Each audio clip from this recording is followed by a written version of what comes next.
Are we okay? You said you want to see me coming? Somebody? Okay, please. Thank you very much. Thank you. Okay, so Okay. Okay. Go. No announcement. Go.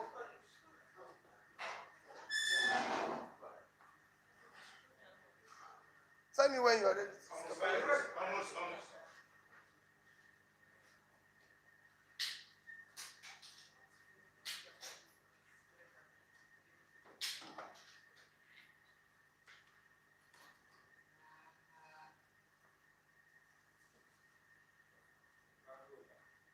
Go ahead. Good morning, fellow Nigerians. Today, 15th of January, a very special and unique day in 2023, as it was 53 years ago, 40 days from today, Nigerians will be voting in an election that many regard as most crucial and an essential decision we have to make as a nation, and particularly for our children and the youth. Given the sad state of our dear nation, alarming insecurity, unemployment, poverty, inflation, debt, hunger, disunity, hopelessness, and many other indices of a failing state. It is also 15th of January, 53 years ago, a very special red letter day for Nigeria, that the booming of guns and other paraphernalia of battle were formally silenced in a 30-month civil war in which millions of lives were regrettably lost and an unquantifiable number of properties destroyed. As you may recall, Colonel Olusegun Obasanjo, as he then was, led the Biafran delegation to Jaragowan to declare that the war is over and that the military colleagues from Biafra have come for the deployment. It is stated to keep Nigeria one is a task that must be done, and no victor, no vanquished. It is this task of keeping Nigeria one in spirit of no victor, no vanquished, that has provided the platform of commitment of both mental and physical energy to the odious but noble task of building one strong, united, and indivisible Nigeria. As such, the overriding task we should be committed to, as stated above, is securing a united Nigeria for sustainable and inclusive development, particularly for our children and youths. While we regret the immense losses from the war, we pray for repose of souls of departed and thank God it ended. We must all join hands with utmost sincerity and commitment to prevent any serious violence in Nigeria, let alone other civil war. Never again.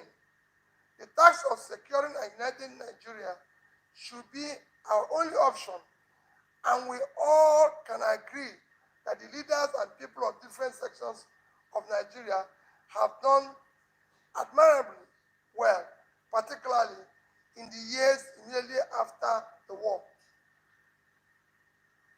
Within less than 10 years after the end of the Civil War, a committed personality from Biafra, Dr. Alex Ekweme, was number 2 man to the most patriotic, humble servant, Alhaji Shehu Shagari, who was number 1. May their souls continue to rest in peace.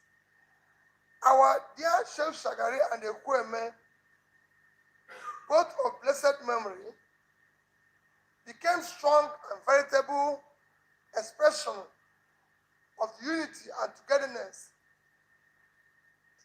engendered in a vibrant post-Nigeria.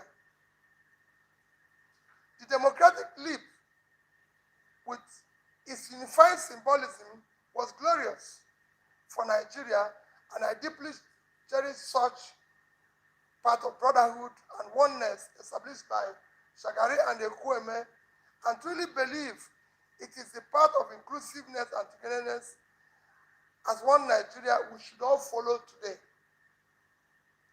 Anyone who still harbors a different agenda, different from the realization of wholeness and unifying people-oriented development vision is doing a terrible disservice to this generation and generations of Nigeria yet unborn.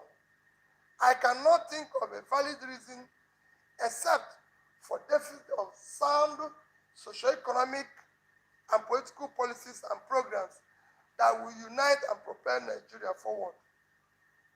From what I know, the Southeast, the Igbo nation led by Ohaneze, has at every opportunity been unequivocal about its commitment to unity, oneness, integrity, and progress of Nigeria based on equity, justice, and inclusive society.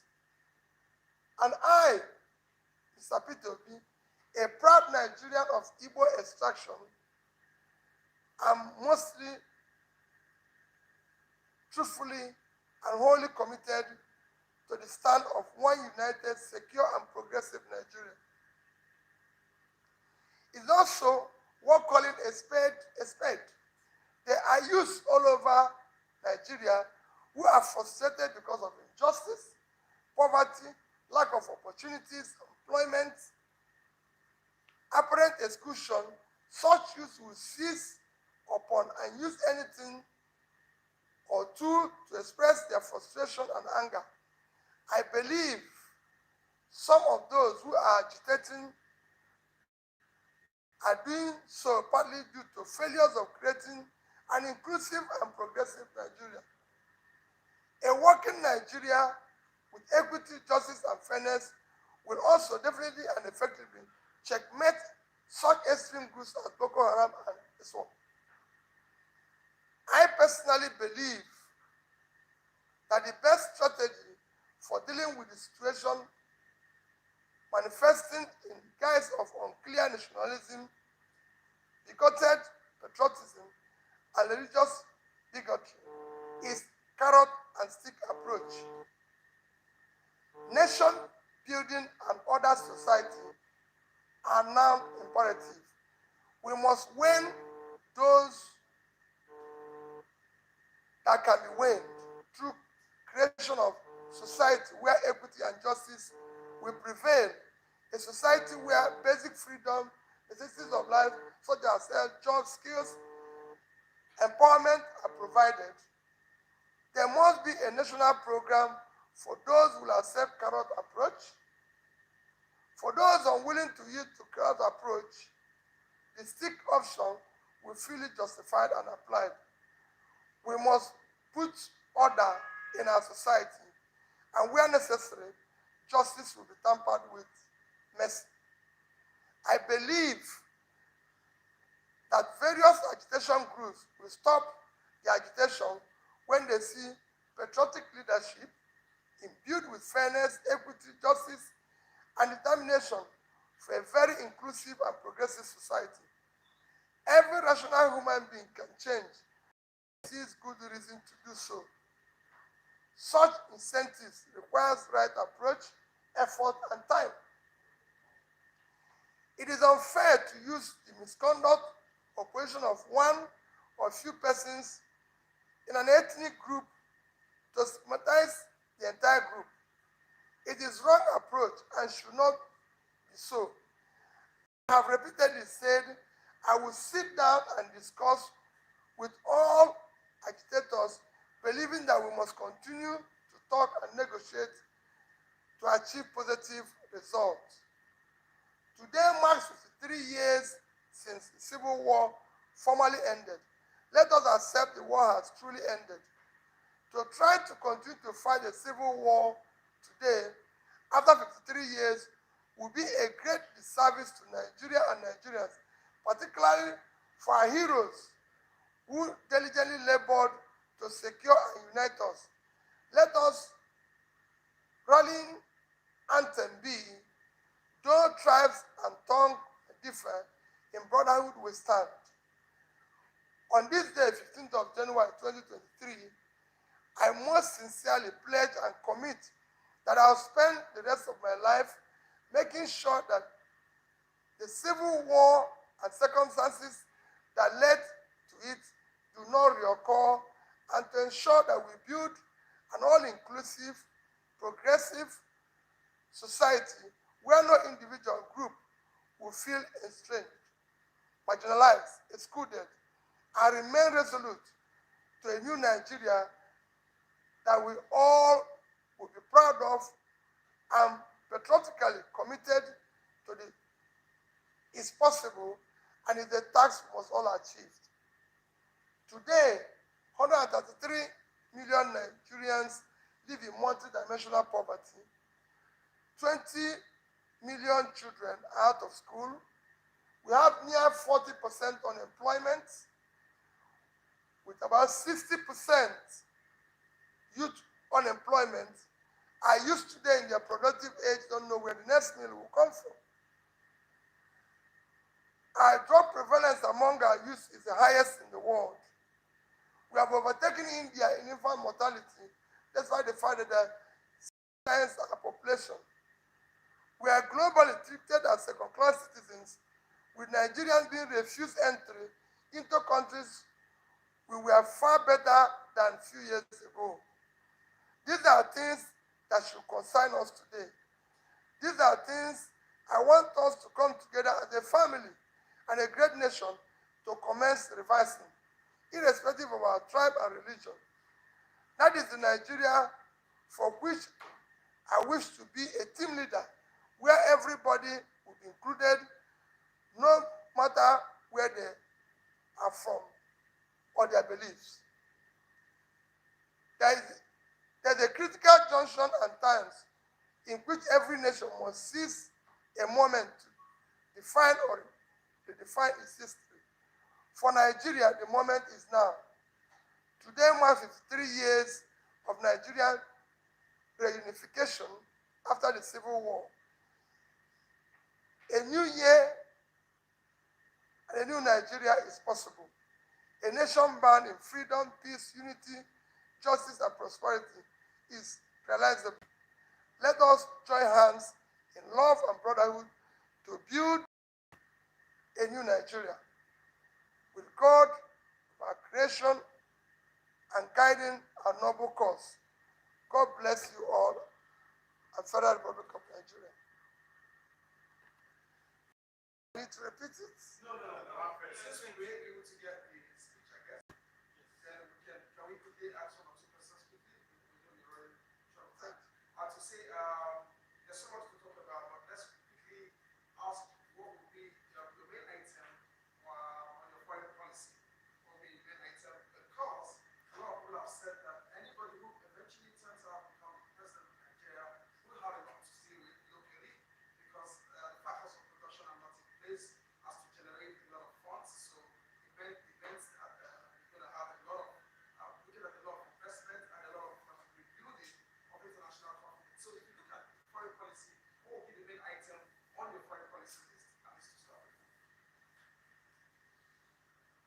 Well, for me, it's the first deal with the issue of domestic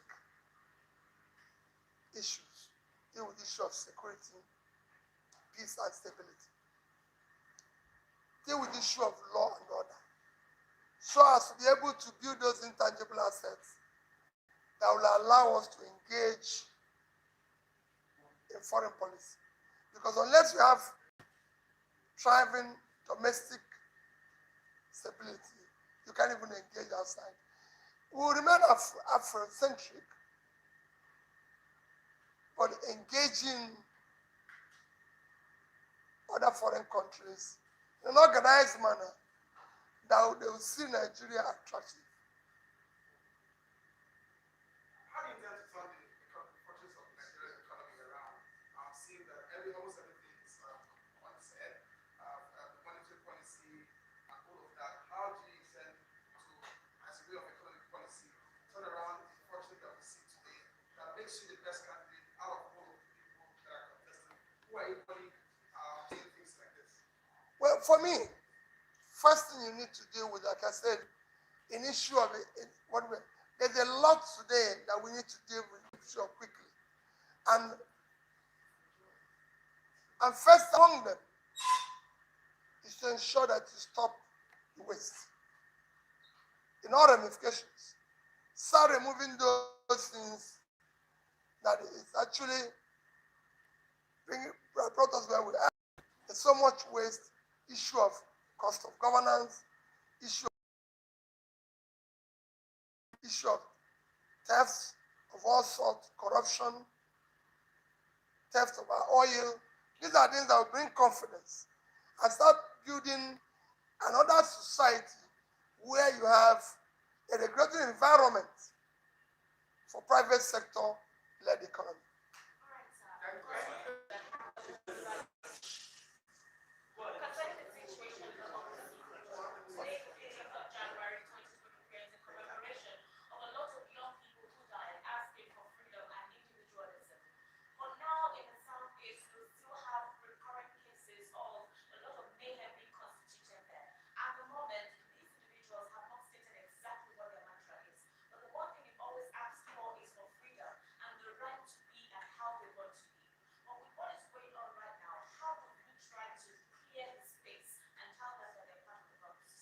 That's why I said that we must build another society where justice, fairness, inclusiveness must prevail.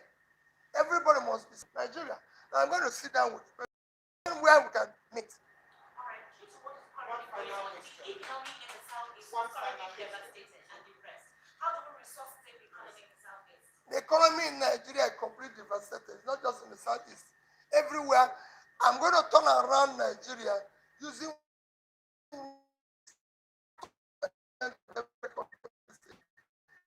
for example, the in the north will be able to feed Nigeria, help us to do an agrarian-led industrialization for exports. And that Kaduna should be a processing center today. Southwest, led by Lagos, supposed to be a financial and center along other marine-related.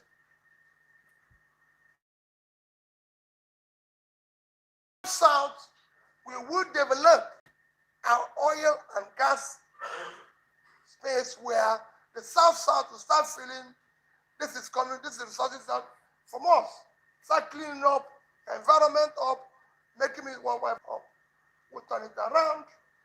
And we use the factor endowment of each zone to start well-ordered, organized development. And that is 7 times our population. India, multi-dimensional poverty is about 7%.